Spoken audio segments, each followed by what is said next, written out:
का साथ भी हम पढ़ेंगे इसमें आगे। बूझों को आश्चर्य होता है कि जब कोई उसके बालों को खींचता है तो दर्द होता है, परंतु जब यह बाल कटवाता है तब दर्द नहीं होता। ऐसा क्यों? के लिए प्रयुक्त की जाती समानता बालों को गर्मी के मौसम में काटा जाता है ताकि भेड़ बालों के सुरक्षात्मक आवरण के न रहने पर भी जीवित रह सकें। बाल ऊनी रेशे प्रदान करते हैं। इन्हीं ऊनी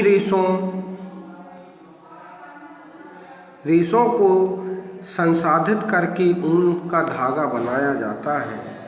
ऊन उतारने के दौरान भेड़ को कोई विशेष कष्ट नहीं होता, जैसे कि आपको बाल काटने अथवा आपके पिताजी की दाढ़ी बनवाने में नहीं होता।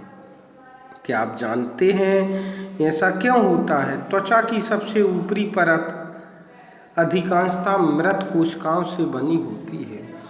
साथ ही भेड़ के बाल फिर से ऊँग आते हैं जैसे आपके ऊँग आते हैं। चरण दूसरा, त्वचा सहित उतारे गए बालों को टंकियों में डालकर अच्छी तरह से धोया जाता है, जिससे उनकी रेशों को ऊन में परिवर्तित करने के प्रक्रम को निम्न प्रकार से प्रदर्शित किया जाता। ऊन की कटाई, अभिमार्जन, फिर छटाई, फिर बार की छटाई, फिर रंगाई, फिर रीलिंग।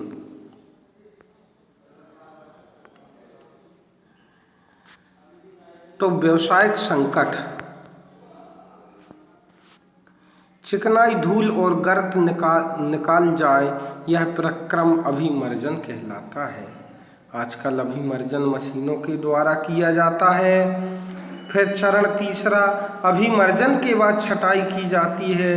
रोमेल अथवा रोएदार बालों को कारखानों में भेज दिया जाता है, जहां विभिन्न गठन वाले बालों को छांटकर पृथक किया जाता है। अगले चरण में बालों को सुखाया जाता है, परंतु इससे पहले बालों में से छोटे छोटे कोमल व फूले हुए रेशों को छांट लिया जाता है, जो बर कहलाते हैं। वही बर होते हैं जो कभी कभी आपके स्वेटर पर एकत्रित हो जाते हैं। इसके पश्चात रेशे का पुनः अभिमर्जन करके उन्हें सुखा लिया जाता है। इस प्रकार प्राप्त उत्पादन ही धागों के रूप में काते जाने के लिए प्रयुक्त ऊन होती है।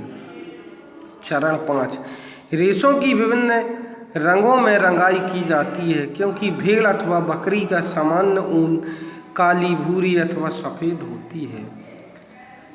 चरण 6, अंतिम चरण को रीलिंग कहते हैं। अब रेशों को सीधी करके सुलझाया जाता है और फिर लपेट कर धागा बनाया जाता है। लंबे रेशों को काटकर स्वेटर की ऊन के रूप में और अपेक्षाकृत छोटे रेशों को काटकर ऊनी वस्त्र बनाने में प्रयोग किया जाता है। रेशम सिल्क के रेशे भी जंतव रेशे होते हैं। रेशम के कीट रेशम के फाइबरों को बनाते हैं। रेशम प्राप्त करने के लिए रेशम के कीटों को पालना रेशम कीट या सेरीकल्चर कहलाता है। अपनी माता जी, चाचा जी, दादा माँ से विभिन्न प्रकार के रेशम तथा रेशम की साड़ियों के बारे में जानकारी प्राप्त कीजिए। विभिन्न प्रकार के रेशम को सूचीबद्ध कीजिए। इससे पहले कि हम रेशम प्राप्त करने के प्रक्रम पर चर्चा करें, रेशम कीट के जीवन चक्र के बारे में जानना आवश्यक है। रेशम कीट का जीवन चक्र, मादा रेशम कीट अंडे देती है जिसमें लार्वा निकलता है, जो कैटरपिलर झिल्ली या रेशम कीट कहलाती है। यह आकार में वृद्धि और जब कैटरपिलर अपने जीवन चक्र की अगली अवस्था में प्रवेश के लिए तैयार होता है तो यह प्यूपा कोशिकित कहलाता है, जो हमारे इर्द गिर्द एक जाल बुन लेते हैं। यह जाल उसे अपने स्थान में बने रहने में सहायता करता है। फिर यह अंग्रेजी संख्या 8 के रूप में अपने सिर को एक सिरे से दूसरे सिरे तक ले जाता है और सिर की इस गति के समय कैटरपिलर पतले तार के रूप में प्रोटीन से एक पदार्थ स्रावित करता है जो कठोर होकर सूखकर रेशम का धागा बन जाता है।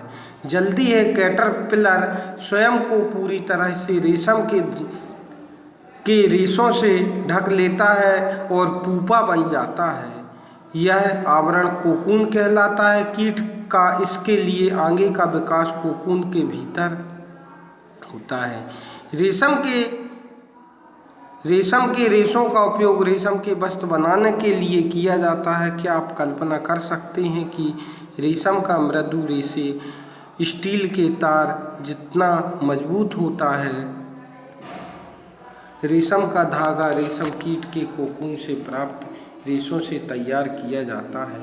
रेशम कीट अनेक किस्म के होते हैं जो एक दूसरे से काफ़ी अलग दिखाई देते हैं और उनसे प्राप्त होने वाला रेशम का धागा गठन अर्थात रूक्षता, चिकनाहट, चमक आदि में भिन्न होता है। अतः टसर रेशम, मूंगा रेशम, कोसा रेशम तथा अन्य प्रकार के रेशम विभिन्न किस्म के रेशम कीटों के द्वारा गाते गए कोकून से प्राप्त किए जाते। सबसे समानतः रेशम कीट शहतूत रेशम कीट है। इस कीट के कोकून से प्राप्त होने वाला रेशम फाइबर मृदु, चमकदार और लचीला होता तथा इसे सुंदर रंगों में रंगा जा सकता है।